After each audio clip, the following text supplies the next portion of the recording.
Bonjour à tous, j'ai une annonce importante à faire.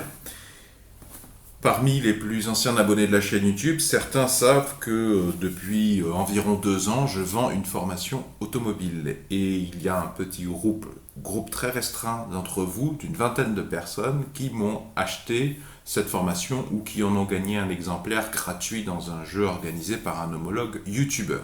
Je me suis décidé à diffuser gratuitement cette formation automobile en libre accès sur YouTube. Mais d'abord, il fallait que je demande la permission à la vingtaine de personnes qui l'ont achetée.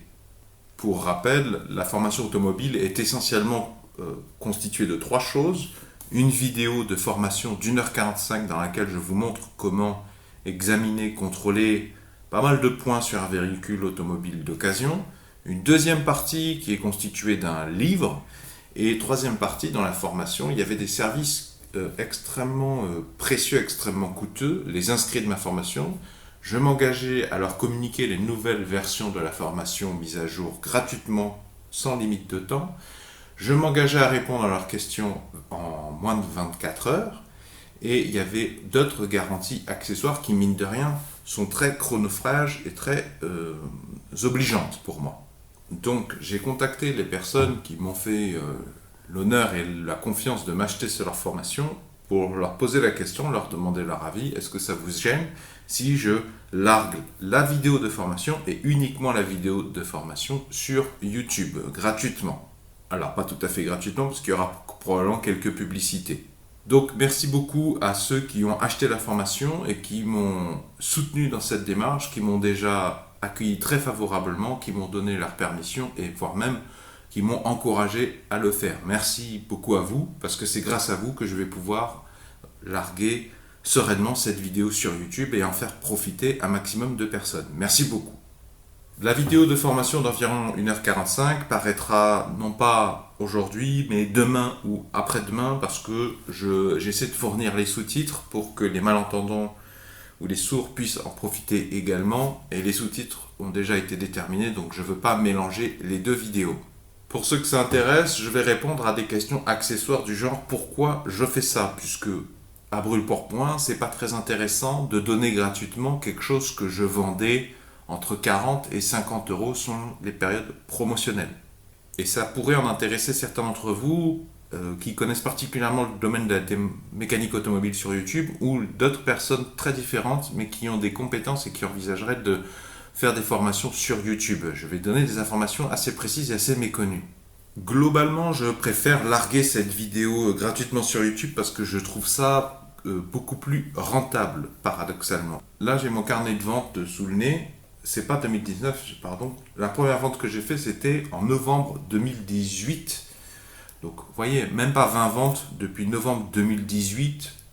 Pour ce que ça m'a rapporté, c'est pas très intéressant parce qu'il faut savoir que sur YouTube, quand je publie des choses sur YouTube, la superstructure, la super entreprise YouTube, ce que je produis, ça lui appartient aussi. Et donc, celui qui essaie de me voler mon contenu, ma propriété intellectuelle, pour vous la faire courte, il va aussi avoir affaire avec YouTube. Et tu mets pas la main aux fesses à YouTube, qui est Google, comme tu mets la main aux fesses à un petit artisan. Il faut savoir qu'il y a plein de gens qui essaient de voler les formations des petits artisans comme moi, qui essaient de produire quelque chose d'artisanal, un contenu pédagogique artisanal. Et le fait de rendre payant, ça change énormément de choses, parce qu'on va être poussé à utiliser une autre plateforme que YouTube, donc ne pas avoir les outils extrêmement puissants automatiques sur YouTube, notamment les robots. Les robots qui sont là en partie, qui ne sont pas parfaits, mais les robots sont de plus en plus redoutables pour protéger le contenu, la propriété intellectuelle. En plus, YouTube travaille main dans la main avec la SCAM ou d'autres services de l'État français pour faire des choses assez innovantes, mine de rien. Par exemple, vous savez que la France a des programmes de promotion, de soutien économique de la langue française de par le monde, et il y a des partenariats très très affinés, très très technologiquement aboutis, qui permet à YouTube de comptabiliser les petits créateurs, de même prendre en compte des petits créateurs partout sur la planète et de les signaler à l'État français en disant lui il a fait quand même tant de vues, il participe quand même avec des indices robotiques, mais des indices quand même qui existent. Il participe, c'est ce partenariat entre YouTube et l'ASCAM, l'État français, des institutions, des EPIC ou des établissements publics. C'est comme ça que, mine de rien, il y a des partenariats très aboutis sur la défense de la langue française de par le monde. Et moi, si je vends quelque chose et que je passe par une autre plateforme de YouTube pour protéger ma vidéo, je ne suis plus protégé par ce genre d'outils. Ce que vous devez savoir aussi, qui peut vous concerner si vous envisagez de faire une vidéo, une formation sur YouTube, c'est que je ne vais pas rentrer dans les détails, peut-être que d'ailleurs je ne les maîtrise pas, mais moi je vends cette formation via mon site internet personnel, retexp.fr. Si ça vous intéresse, je vous mets dans le lien dans la description sous la vidéo, que j'administre moi-même, que je gère intégralement moi-même, avec WordPress. Jusque-là, ça va. Mais, en fait, avec la réglementation française, en pratique, pour pouvoir vendre cette formation sur mon site internet personnel, je dois donner une adresse, l'adresse de mon siège social. Mais moi, étant un petit youtubeur artisanal, mon adresse, mon siège social, c'est aussi mon adresse personnelle. Et ça, merci pour votre confiance, merci pour votre engagement. Vous m'avez fait dépasser les 70 000 abonnés sur la présente chaîne YouTube. Merci à vous pour votre confiance. Le problème, c'est que 99,99% d'entre vous, vous êtes des gens bienveillants et respectueux. Mais 0,01% fois plus de 70 000 abonnés, ça fait quand même un groupe de connards, certains d'entre eux extrêmement déterminés à nuire. Et donc, plus le temps passe, plus je prends des abonnés, plus pour moi ça devient inacceptable de devoir mettre mon adresse personnelle sur mon site internet personnel, parce que c'est ce que dit la réglementation générale sur la protection des données et la CNIL. Et à vrai dire, c'est pas tellement moi, c'est plutôt les gens avec qui je vis. Je passe beaucoup de temps dans mon foyer avec un nourrisson de quelques mois, ma compagne qui a été agressée sexuellement, qui dans le tram a été suivie par un individu jusqu'à notre logement, je n'étais pas là, elle a été agressée sexuellement, elle a appelé la police qui a refusé de lui porter assistance, elle a su esquiver son agresseur, je l'ai prise par la main pour qu'on aille le lendemain porter plainte en gendarmerie, là la moitié de la gendarmerie qui nous ont fait leur numéro de violon, oh vous avez bien fait, hein, vous avez bien fait de venir, pour finalement qu'ils trouvent l'agresseur en moins de 48 heures, et puis qu'au final le dossier soit classé parce que le chef de la gendarmerie est parti, le jeu des affectations, et puis que visiblement c'est trop dur d'espérer que les gendarmes fassent des transmissions de dossiers entre le nouveau chef, de l'ancien chef au nouveau chef. Et voilà, donc c'était il y a 3 ans, pas de nouvelles, et je sais ce qui va se passer. Dans 1 ou 2 ans, je vais recevoir un courrier en recommandé avec accusé de réception du procureur qui nous informera que, faute de mieux, notre dossier a été classé. Donc en pratique, c'est comme ça que ça se passe en France, et donc publier mon adresse physique, c'est pas tellement pour moi que ça me dérange, parce que je sais bien que les gens qui veulent me mal, quand ils viendront chez moi, c'est pas à moi qui vont s'en attaquer. Donc c'est le genre de détail pratique qui peut être intéressant de connaître justement avant de succomber au bruit des sirènes. Je pense par exemple à Théophile Hélier, un jeune homme que j'aime bien écouter depuis des années, mais qui des fois, je pense, dit des bêtises quand il parle de certains domaines. Je vous en mets un exemple dans la description sous la vidéo. Des fois, il parle de sujets qu'il ne maîtrise pas. Et j'aime bien Théophile Hélier, certains de ses contenus, mais c'est une chose que vous devez savoir si vous envisagez de faire des formations, de vendre des formations sur Internet. Attention, si vous vivez en Thaïlande ou à l'étranger, c'est bien, mais si vous êtes résident français, ce genre de détail, devoir publier votre adresse physique, c'est le genre de détail qui peut changer beaucoup de choses. Et donc, vous disais-je, je vais renoncer à ces ventes à 40-50 euros, mais finalement, qui ne me rapportent pas tellement que ça, puisqu'en plus, je dois payer des services payants pour vendre et pour protéger. Il faut payer, si vous voulez protéger le livre, par exemple, il faut acheter à la poste. Il y a un système pour protéger le contenu d'un livre, c'est de vous auto-envoyer à vous-même via la poste, en recommandé avec accusé de réception, caché faisant foi, votre manuscrit, tout ça pour pouvoir, si quelqu'un vous vole votre manuscrit, enfin si vous arrivez à savoir qu'un jour quelqu'un vous a volé votre manuscrit, pouvoir l'attaquer. Il faut payer d'autres plateformes aussi pour avoir des garanties de protection supplémentaires. Il faut payer aussi pour envoyer un exemplaire à la Bibliothèque nationale de France. Il faut payer aussi pour avoir un numéro ISBN. qui fait qu'au final, vu le nombre de ventes que je fais, c'est absolument pas intéressant. Et c'est le genre de détail que les gens qui vous encouragent à vendre des formations sur YouTube ne vous disent pas, hein. Je connais bien ce domaine et ce genre de trucs là, quand ils vous motivent, ils vous en parlent pas de ça. En plus, moi j'ai fait cette formation pour disséminer de la connaissance. Imaginez que demain, il m'arrive quelque chose, un accident vasculaire cérébral qui atteint une partie de mon cerveau, ou je me fais écraser par un camion, je me prends une météorite sur la FIF. Malheureusement, notre vie ne tient qu'à un fil.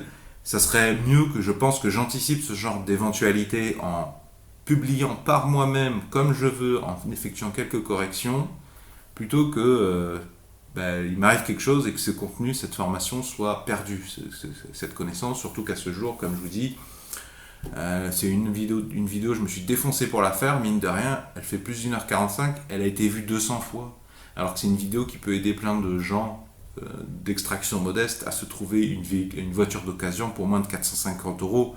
Je trouve ça dommage. Je trouve que c'est du gâchis, donc je préfère renoncer au ticket d'entrée et la mettre sur YouTube directement. En outre, chaque nouveau client, je vous expliquais, qui rentre, des fois il y en a qui sont extrêmement malhonnêtes, qui essaient de m'arnaquer. Il y a des gens tout à fait honnêtes, mais qui posent des questions, ça c'est du temps. C'est énorme. En fait, chaque nouveau client, c'est très chronophage. Et comme je vous disais, le temps, c'est une denrée extrêmement rare et je préférais bien l'utiliser. Si j'arrête de vendre la formation, ce que j'ai déjà fait, la formation n'est plus accessible, je vais ne plus avoir de nouveaux clients et je vais pouvoir me reconcentrer sur des choses.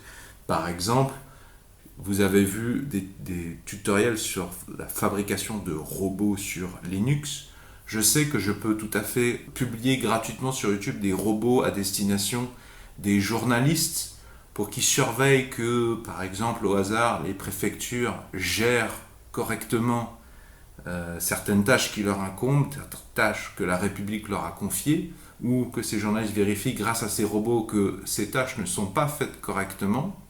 Je peux aussi fabriquer des robots qui vont permettre aux familles les plus modestes de faire valoir certains de leurs droits, parce qu'il y a des choses qui se passent dans l'État français qui ne sont pas jojo, qui ne sont pas réglo, et quand tu as un robot qui surveille en permanence et qui prend des photos, ça empêche les dirigeants, les hommes politiques de dire non, non, c'est pas vrai. Parce que quand tu peux fournir une image qui a été renouvelée toutes les secondes pendant 40 jours, poup, poup, poup. Quelque chose qui peut être très très rigolo aussi, c'est que il y a d'autres, j'ai de la concurrence entre guillemets dans la vente de formation, sélection de voitures d'occasion. Je pense notamment à François Clerc de la chaîne Garage Bagnole et Rock'n'Roll qui vend des formations très axées automobiles. Il y a aussi David Orange de la chaîne Voiture et Ingénierie. Bonjour David, bonjour François, je vous salue.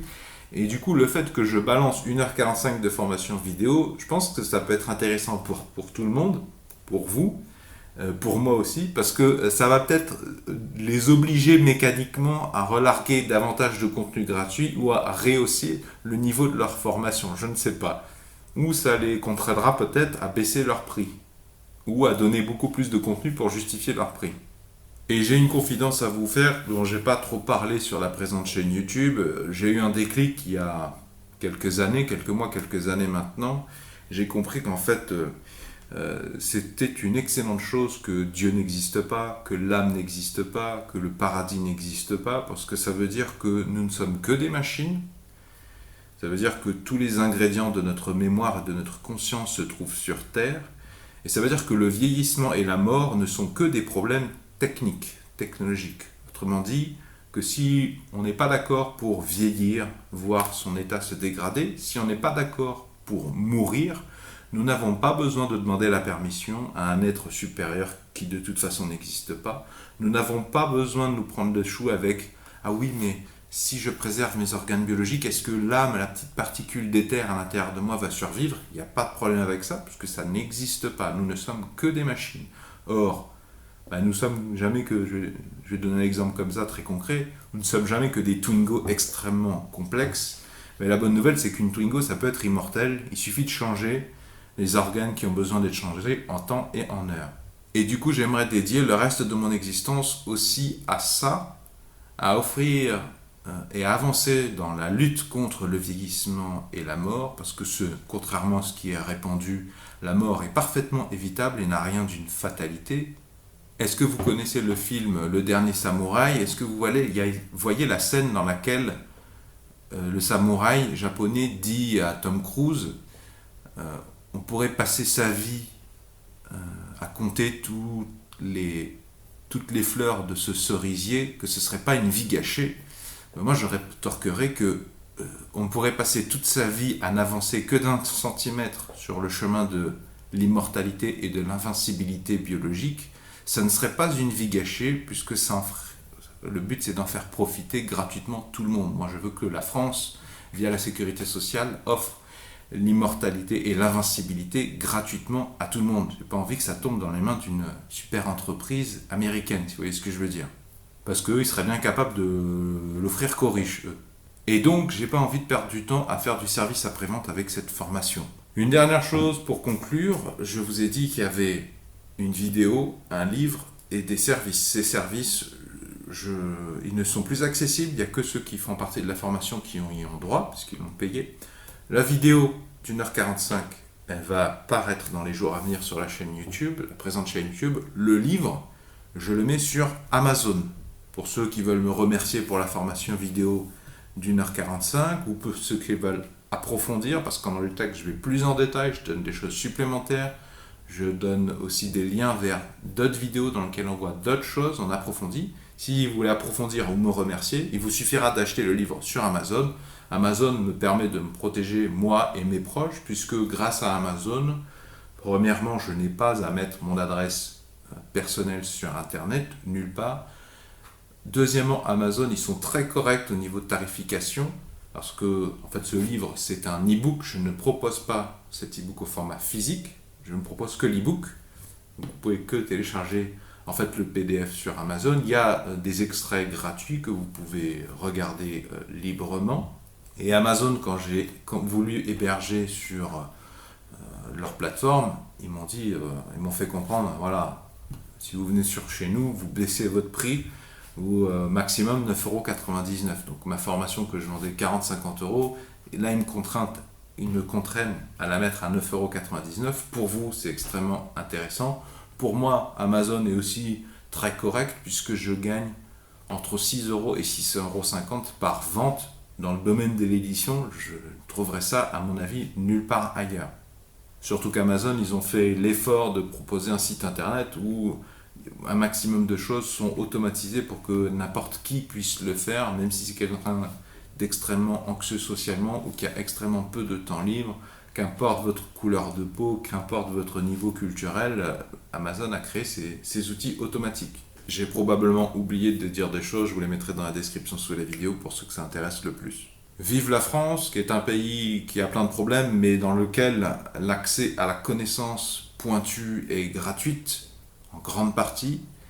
Je vous invite à vous abonner à la présente chaîne YouTube, puisque la vidéo dont je viens de vous parler d'1h45, il faut que je la retouche un peu, elle va apparaître demain ou après-demain ou dans les jours qui arrivent. Justement, vont s'afficher à l'écran un rond et un rectangle. Le rond, vous cliquez dessus, ça vous abonne gratuitement à la présente chaîne YouTube, et le rectangle, c'est la vidéo en question.